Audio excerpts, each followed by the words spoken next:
Welcome to our breakout session, Spinning Down IDEA LEA Subgrants, What You Need to Know. We're excited to be a part of the 2022 OSEP Leadership and Project Directors Conference and to have this time with you today. My name is Alina Lincoln. I'm a Technical Assistance Liaison with the Center for IDEA Fiscal Reporting, or CIFR, and I'm joined today by Anthony Makuna, also a Technical Assistance Liaison for CIFR. One note about the materials for today's session is that we do have a handout for our presentation today. You can download it from the OSEP conference site, and it will have some key considerations and content that we talk about today, as well as identify some resources that we'll reference throughout the session as well. Let's review what we'll talk about today. First, we're going to talk about the requirements for reallocating Part B subgrants, and we'll make some connections to some of those essential components of state reallocation procedures. We'll also take some time to consider the implications of the federal recovery funds and plan for potential unspent LEA subgrants. When it comes to spending down, LEAs spending down their IDEA Part B subgrants or not spending down their subgrants, reallocations and the reallocation provisions of IDEA are particularly important. They present an option for SEAs to consider in order to avoid potentially having to send back unused IDEA Part B subgrant funds to the Treasury. So let's review those requirements. When we think about reallocations, to put them in context, we'll look at the whole picture, or the big picture of IDEA subgrants. The subgrant graphic here is going to walk us through from start with the SEA to finish with the LEA. First, states receive their Part B grants, 611 and 619 grants.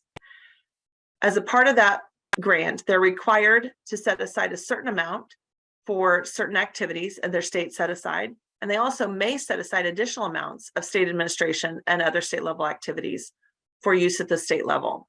Those are reflected in the box to the left, state set aside. That's an important box to think about today, because we're going to circle back to that topic when we think about reallocations and the impact of state set aside decisions on SEA's options with regard to reallocations. Once the state set aside amounts have been determined, the remaining funds are allocated to LEAs through subgrants. You see that reflected in the right-hand side of the graphic. Subgrants to LEAs are composed of base payments, including adjustments to base payments. Those come off first. The remaining funds after base payments are flowed through to LEAs based on population and poverty calculations, as you see there at the bottom. Reallocations is a topic that we're going to talk about today. It actually falls below this chart. It's and spending down IDEA subgrants as well. These topics really relate to what happens after the LEAs receive those subgrants. So what comes next? And we'll talk about that more as we go. This particular graphic is also located in a resource from CIFR. If you want to see this graphic with kind of a one-page information, key considerations, some practice pointers, you can look for the CIFR's Allocations at a Glance resource. It'll also be noted in your handout, and it's available at the CIFR website. Let's look at the requirements specifically. There really are two entry points into reallocation situations. The first is reflected here on the slide. That's when an LEA is adequately providing FAPE with state and local funds. The SEA may reallocate any portion of those funds that are not needed by that LEA providing FAPE to other LEAs in the state that are not adequately providing special education related services. So the first entry point are LEAs that are adequately providing FAPE and don't need all or part of their IDEA federal subgrant. The second entry point is when an SEA has distributed funds under this part to an eligible LEA that is not serving children with disabilities and hasn't obligated those funds within a reasonable period of time prior to the end of the carryover period. So the second entry point are LEAs that do not have children with disabilities being served, and they haven't obligated those funds within a reasonable period of time prior to the end of the carryover. There are then two options that an SEA has in how to address and deal with those particular situations. So the first option was reflected on the previous slide. The SEA may reallocate those funds to other LEAs not adequately providing special education and related services. The other option is that an SEA may retain those funds for use at the state level to the extent that it hasn't reserved the maximum amount of state set aside.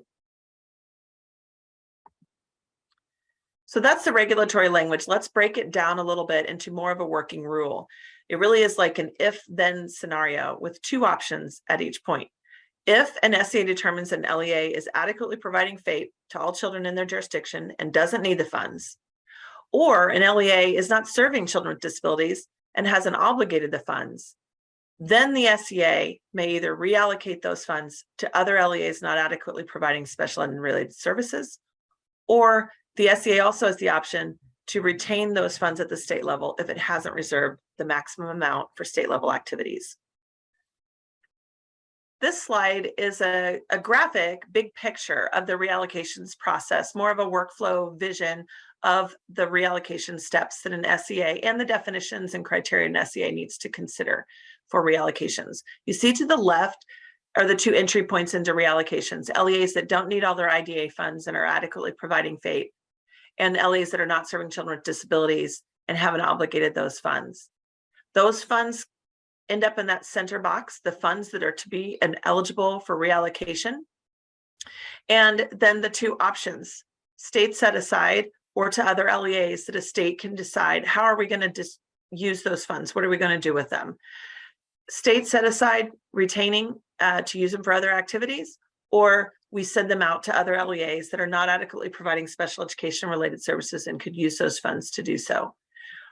On the far right, you see two notes, two boxes. Those are there to remember that the state set aside option for a state is really only available to the extent you haven't reserved the maximum amount of state set aside. And so that's a consideration there for you to consider as well. This chart is going to show you some key definitions, some decision points for you to consider and think about how this process would flow from the point of identifying an LEA that has unused funds to actually reallocating it or retaining it at the state level.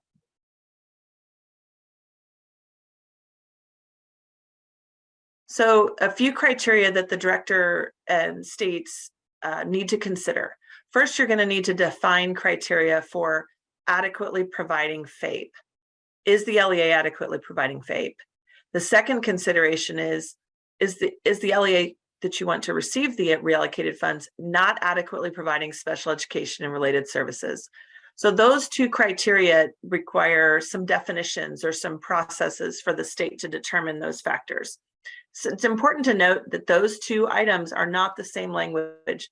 So the SEA has discretion to think about how it defines and will assess whether an LEA is adequately providing FAPE, distinct from what it determines the criteria and process for determining whether an LEA is not adequately providing special education and related services. Those are a couple of the key criteria to be considered. Next, we'll talk a little bit about the maximum, which I've referenced a few times, how the maximum amounts impact your options as an SEA when it comes to reallocations, and I'll turn it over to Anthony. Thank you so much, Elena. You really covered well the reallocation requirements. So as we saw in the previous slide, the reallocation has two options. You know, when a state is in a position where the LEA is returning the funds, the state has two options to reabsorb. The first one is to reabsorb the funds returned by the LEA in the state level activities, or the funds can be reallocated to other LEAs that are not adequately providing special education and related services. However, if a state decides to reabsorb funds under the state aside, the states must ensure that they have not yet set aside the maximum amounts that was allowed under the formula. And how, as a state director, would you know if you have used your maximum amounts of your state administration and other state level activities amounts? Under IDEA, the citation that we have in this slide just gives the criteria that are used by the US Department of Education to determine the maximum amounts that the states can set aside for administration.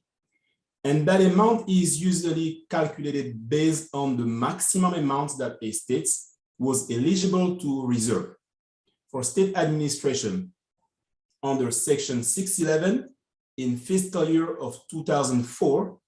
And it also takes into consideration inflation. So that amount changes from year to year. And the second component of the state set aside is your other state level activities maximum. How is the maximum amounts determined? The maximum amount for state level activity depends on whether the state administration set aside is equal, less than, or greater than 850,000. That is the first criteria. Also depends on whether the state operates a high cost fund as defined under IDEA regulation 34 CIFR 704C. And inflation also plays a role in determining what the maximum amount will be. And where do you find that information? The maximum amounts that a state is allowed to reserve for administration and other state level activities can be found in the state's allocation spreadsheets and OSEP interactive spreadsheets that is part of the state's application package that is sent to states annually from OSEP. So that's where the maximum amounts are determined. So if you want to know if you still have room to reabsorb some of the LEA return funds into your administration or state level activities, then that spreadsheets received from OSEP would be a good starting point. With that being said, what are some important SCA director considerations regarding state set aside, which includes administration and other state level activities? The first thing is to know, as a state director, how do your current set aside amounts impact your options? You are in a situation where an LEA adequately providing FAPE is returning unused LEA subgrant. And under the regulation, as a state director, you have two options: to keep the funds or to reallocate to LEAs. Knowing your maximum set aside will help inform if the option to reabsorb funds is still available for you. Because if you maxed out on your set aside, then you will only have one option left: to reallocate the funds to LEAs. The second consideration as a state director should be to determine which SCA staff needs to be involved in the reallocation process decisions. Because you have so many pieces playing a role. That's why knowing who, for example, manages your state level activity and state administration budgets, then maybe that person should be a good person to have in a discussion. So these are the two important considerations for state director regarding the state set aside. Okay, now let's talk about COVID implication and SCA level procedures when it comes to reallocation. As you all know, since 2020, COVID pandemic has affected our school system. And as a result, the federal government has distributed several rounds of recovery funds to assist LEAs during the pandemic. And the federal recovery funds received by LEAs also included IDEA funds that have been allocated through the American Rescue Plan, or AIP. So this influx of federal funds have increased the likelihoods of LEA returning unspent funds to the SEA. And if you recall last year, OSEP clarified that IDEA funds that have been appropriated through ARP do not increase the maximum amount a state is allowed to set aside for state level activities. As a result, even though the LEA receives additional IDEA funds, with the increased likelihood of LEA returning those funds to the states, that situation did not change how much a state is allowed to set aside.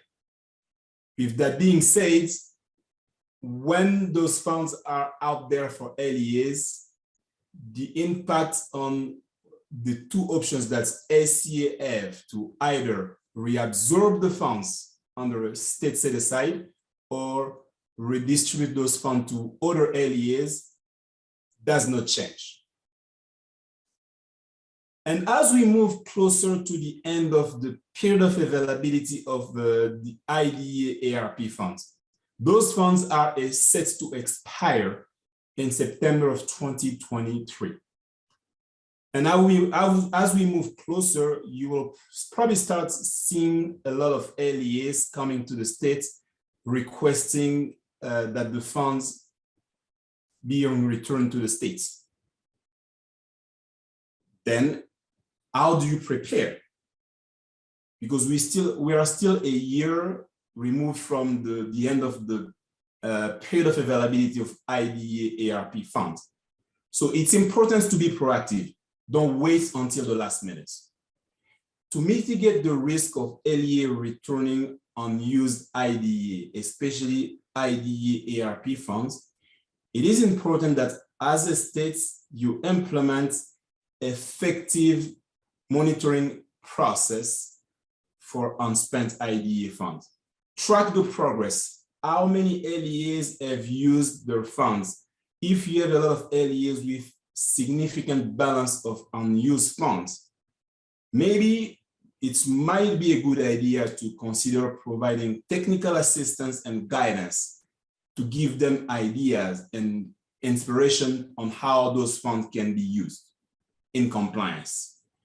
And also, the third option will be to implement effective reallocation procedure. So that means if you get to the point where you provided technical assistance and LEA were still not able to use up their funds, then you are in the position where the funds must be reallocated. If that happens, it is important to have reallocation procedures in place. And then another state consideration regarding your current practice. As you reflect on this presentation, you should ask yourself, what are practices that are currently in place in your states to mitigate the risk of LEA returning unspent funds? How well documented are your reallocation procedures? As a state director, it will be a good idea to have a conversation with your IDEA fiscal staff to see what type of process or written process they have currently in place. And also, it's important to determine what is the timing of reallocation. The timing of reallocation is really important. If, for example, the LEA is returning funds that are set to expire by September 30th, it might not be a good idea to reallocate funds to other LEAs by September 15th, and this will only give them 2 weeks to spend the funds. So you might be in a situation where you are reallocating funds from one LEA to another LEA, and the LEA receiving the funds will still not be able to obligate those funds. The timing plays an important role so that the recipient of the reallocated amounts has enough time to determine what type of activities could be funded with the additional reallocated funds. All right, in summary, what are the big reallocation takeaways? as a state director, you don't really need to get into all the technical aspects, but it's important to ensure that at your state level, if you have to remember that LEA returning funds not needed to the SCA must adequately provide FAPE. If the LEA is not able to prove that they are adequately providing FAPE based on your state's definition, they're not eligible to return those funds. Second takeaway, LEA receiving the reallocated funds are those that are not adequately providing special education and related services with the IDEA funds they currently have. That means additional funds will be helpful to help them increase the level of services. And then the third takeaway is the SCA retaining the funds returned by the LEA for state level activities must not have reserved the maximum amount permitted. Because if you already reserved the maximum amount, then that option is not available for your state. And with that being said, let's go and do some final thought and reflection. So just things to remember when you think about reallocation and this presentation. As a state director, it's important to know what are some key questions or issues that your ACA need to think about as you work through the reallocation process, especially if you don't have procedures in place. So try to see and determine what you need to think about. And what is one next step you can think of related to the reallocation of unspent subgrant funds from LEAs. So these are good reflections that will help you start a conversation and then put you in a better position to deal with the reallocation requirements when the issues arise. This was all we had for you today. And we want to thank you for your attention. Again, my name is Anthony Mukuna. I'm a CIFR Technical Assistance Liaison. And then I was here with Elena Lincoln. And then this slide includes our contact information in case you have any questions regarding this presentation.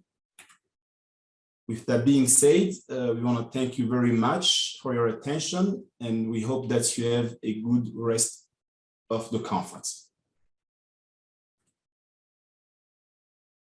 Thank you.